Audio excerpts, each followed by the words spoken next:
अब आप लोग हेडिंग लिखेंगे राज्य पुनर्गठन संबंधी आयोग।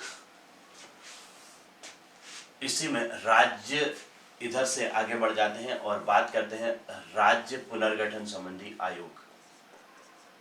राज्य पुनर्गठन संबंधी आयोग। अब देखते हैं कि राज्यों के पुनर्गठन के संबंध में कौन कौन से राज्य बने। अब देखो, सबसे पहले हमने कहा कि देशी रियासतों के विलय के बाद, देशी रियासतों के विलय के बाद भाषाई आधार पर राज्यों के पुनर्गठन की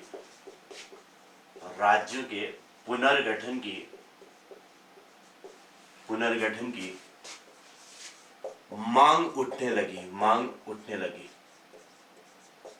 अब राज्यों के पुनर्गठन की जब मांग उठने लगी तो ऐसे में सरकार को उनकी जांच कराने के लिए एक समिति का गठन करना पड़ा। और सबसे पहले अब जून 1948 में एस के धर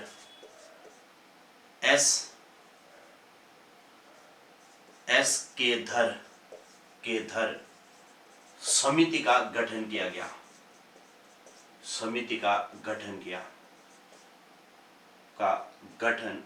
गया। ठीक है, गठन किया गया। अब इस समिति ने जून 1948 में इसका गठन किया था, दिसंबर 1948 में इसने अपनी रिपोर्ट दी। ठीक है, इस समिति ने दिसंबर 1948 में अपनी रिपोर्ट दी। जब इसने अपनी रिपोर्ट दी तो इसमें यही बात कही गई कि राज्यों का पुनर्गठन भाषाई आधार पर नहीं होना चाहिए। ठीक है, तो समिति ने क्या कहा कि राज्यों का पुनर्गठन, समिति ने कहा कि राज्यों का पुनर्गठन किस आधार पर होना चाहिए? भाषाई नहीं बल्कि प्रशासनिक सुविधा के आधार पर होना चाहिए। प्रशासनिक सुविधा के आधार पर होना चाहिए, सुविधा के आधार पर हो, ये इनकी मांग थी। ठीक है, राज्य का पुनर्गठन किस आधार पर हो? तो प्रशासनिक सुविधा के आधार पर। इसके बाद सरकार ने क्या किया? इसके बाद सरकार ने जेबीपी समिति का गठन किया। ठीक है, गठन किया। जेबीपी का मतलब क्या हुआ? जवाहरलाल नेहरू, वल्लभ भाई पटेल और पट्टाभी सितार मैया, ये तीन लोग थे। इनका गठन किया गया और इन्होंने अप्रैल 1949 में इस समिति ने अपनी रिपोर्ट दी। रिपोर्ट कब दी? अप्रैल 1949 में समिति ने अपनी रिपोर्ट दी और क्या कहा? अपनी रिपोर्ट दी और कहा कि राज्यों का गठन किस आधार पर होना चाहिए? राज्यों का गठन प्रशासनिक सुविधा के आधार पर होना चाहिए, प्रशासनिक सुविधा के आधार पर हो, ये इनकी मांग थी, सुविधा के आधार पर। ठीक है, अब ये भी मांग किस आधार पर कर रहे थे कि प्रशासनिक सुविधा के आधार पर ही राज्यों का गठन होना चाहिए। अब क्या हुआ देखो, मद्रास के जो तेलुगु भाषी थे इन्होंने यहाँ पर आंदोलन शुरू कर दिया। ठीक है, किसके नेतृत्व में? पोट्टी श्री रामल्लू के नेतृत्व में इन्होंने आंदोलन शुरू कर दिया। क्लियर हो गया? मद्रास के तेलुगु भाषी लोगों ने। ठीक है, अब यहां से हम आगे बात करते हैं, इसके पश्चात की बात समझना। यहां से इंपॉर्टेंट फैक्टर निकल के आते हैं और ये दोनों समितियां भी पूछी जाती हैं, एस के धर समिति और जेबीपी समिति। याद रखना, ये दो समितियां थी, एक एस के धर और दूसरा जेबीपी समिति। अब क्या होता है देखो, इसके पश्चात मद्रास के तेलुगु भाषियों ने यहां पर अलग आंध्र प्रदेश के गठन हेतु आंदोलन शुरू कर दिया। इसके पश्चात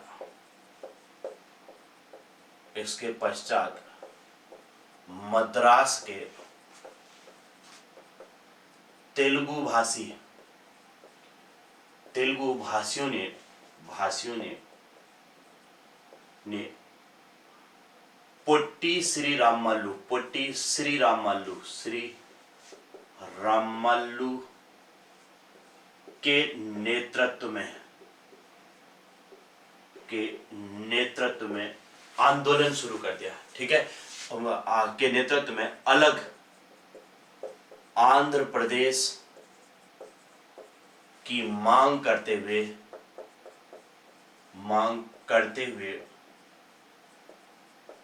आंदोलन शुरू कर दिया।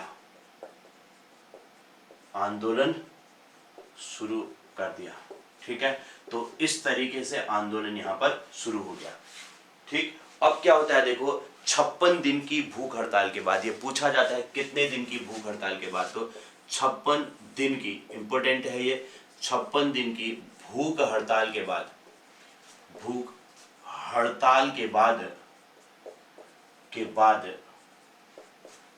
श्री रामल्लू की मृत्यु होगी।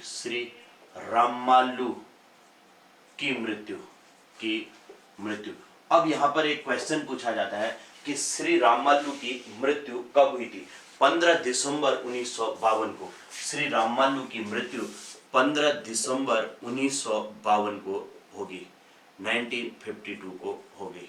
ठीक है, इनकी मृत्यु होगी। अब यहां से सरकार हिल गई, और सरकार जब हिल गई तो उन्होंने तुरंत निर्णय लिया कि अलग आंध्र प्रदेश राज्य बना दिया जाए, और 1 अक्टूबर सन 1953 को 1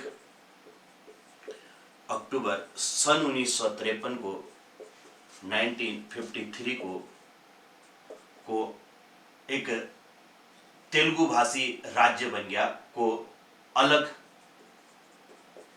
आंध्र प्रदेश राज्य का गठन कर दिया गया, राज्य का गठन हुआ। तो इस तरीके से सबसे पहला जो राज्य बना था वो आंध्र प्रदेश बना था भाषाई आधार पर। ठीक है, तो भाषाई आधार पर बनने वाला सबसे पहला राज्य कौन सा था? तो ये आंध्र प्रदेश राज्य था। अब एक और आयोग का गठन हुआ जिसे हम कहते हैं फजल अली आयोग। अब यहां से हेडिंग लिखेंगे अगला, फजल अली आयोग। इतना जल्दी लिख लीजिए, और हम बात करते हैं फजल अली आयोग की। तो ये भी इंपॉर्टेंट है। इसमें अध्यक्ष कौन थे? तो फजल अली थे, और इसके अलावा इसमें के.एम. पडिक्कर और एच.एन. कुंजरू इसके सदस्य थे। ठीक है, के.एम. पडिक्कर और एच.एन. कुंजरू इसके अन्य सदस्य थे। अब क्या हुआ देखो, दिसंबर 1953 में सरकार ने फजल अली आयोग का गठन कर दिया। इसका गठन कब हुआ? तो गठन हुआ दिसंबर 1900। अब इसके बाद सरकार ने क्या किया? एक फजल अली आयोग का गठन कर दिया। इसका गठन कब हुआ? तो दिसंबर 1953 में, और इसके अध्यक्ष कौन थे? फजल अली, और सदस्य कौन थे? तो इसमें के.एम. पडिक्कर और एच.एन. कुंजरू इसमें 2 सदस्य थे। ठीक है, तो इसको भी याद रखेंगे, एक के.एम. पडिक्कर और एच.एन. कुंजरू इसमें सदस्य थे। अब इन्होंने अपनी रिपोर्ट कब दी? तो इस आयोग ने अपनी रिपोर्ट प्रस्तुत की, और इनकी सिफारिश क्या थी कि इनने कहा कि जो 4 आयामी राज्य हैं उनको समाप्त करके, इनकी सिफारिश क्या थी? अब इसको समझना, सिफारिश थी कि 4 आयामी राज्यों को समाप्त कर। अब ये 4 आयामी राज्य कौन से थे? 1950 में आपने देखा था कि संविधान सभा ने राज्यों को 4 वर्गों में बांटा था, वर्ग क, वर्ग ख और वर्ग ग और घ। तो इसको समाप्त कर इसके स्थान पर 16 राज्य और 3 केंद्र शासित प्रदेश बनाने की मांग की। ठीक है, समाप्त कर 16 राज्य और 3 केंद्र शासित प्रदेश बनाने की मांग की। 3 केंद्र शासित प्रदेश बनाने की सिफारिश की। ठीक है, सिफारिश की। तो ये इनकी सिफारिश थी। तो इनकी सिफारिशों को सरकार ने स्वीकार करते हुए उसके बाद इन्होंने अलग 4 आयामी राज्यों को तो समाप्त कर दिया, उसकी जगह पर 14 राज्य और 6 केंद्र शासित प्रदेश बना दिए। ठीक है, तो इस आयोग की सिफारिशों को स्वीकार करते हुए, आयोग की सिफारिशों को स्वीकार करते हुए, सिफारिशों को स्वीकार करते हुए, सिफारिशों को स्वीकार करते हुए, स्वीकार करते हुए सरकार ने कितने राज्य बना दिए? 16 की जगह पर 16 नहीं बनाए बल्कि 14 राज्य बनाए और 6 केंद्र शासित प्रदेश बना दिए। ठीक है, 1 नवंबर सन 1956 को। तो यहां से जो है राज्यों का पुनर्गठन कब हुआ? तो 1 नवंबर सन 1956 को। क्लियर हो गया? अब से 4 आयामी राज्यों को समाप्त कर 16 राज्य और 3 केंद्र शासित प्रदेश बनाने की इन्होंने सिफारिश की थी। आयोग ने सिफारिशों को स्वीकार करते हुए 1 नवंबर सन 1956 को, 1 नवंबर 1956 को 14 राज्य और 6 केंद्र शासित प्रदेश बना दिए, 6 केंद्र शासित प्रदेश बनाए। तो इस तरीके से भारतीय राज्यों का पुनर्गठन हो गया। ठीक है, तो शुरू में जो है 4 आयामी राज्य थे, बाद में इस समिति ने, जो फजल अली आयोग है, इसने यहाँ पर सिफारिश की और राज्य पुनर्गठन आयोग यहाँ पर बना। राज्य पुनर्गठन अधिनियम कब बना? तो नोट करके लिख लेना, इधर एक पॉइंट लिख लेना कि राज्य पुनर्गठन अधिनियम, ये क्वेश्चन पूछा जाता है। राज्य पुनर्गठन अधिनियम कब बना? तो 1956 में, 1956 में।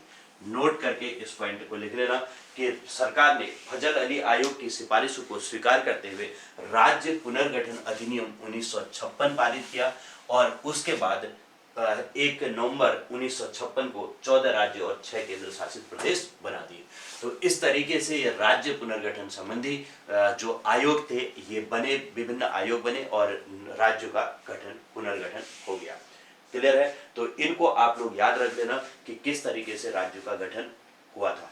ये 14 राज्य शुरू में बने, फिर धीरे धीरे अन्य राज्य भी बने, उनकी भी हम बात कर लेंगे कि कौन कौन से राज्य कब बने, उस पर भी थोड़ा सा चर्चा कर लेंगे। लेकिन आप मुख्य रूप से इसको याद करना, ये इंपॉर्टेंट होता है। ठीक है, चलिए इसको सब लोग जल्दी से लिख लो।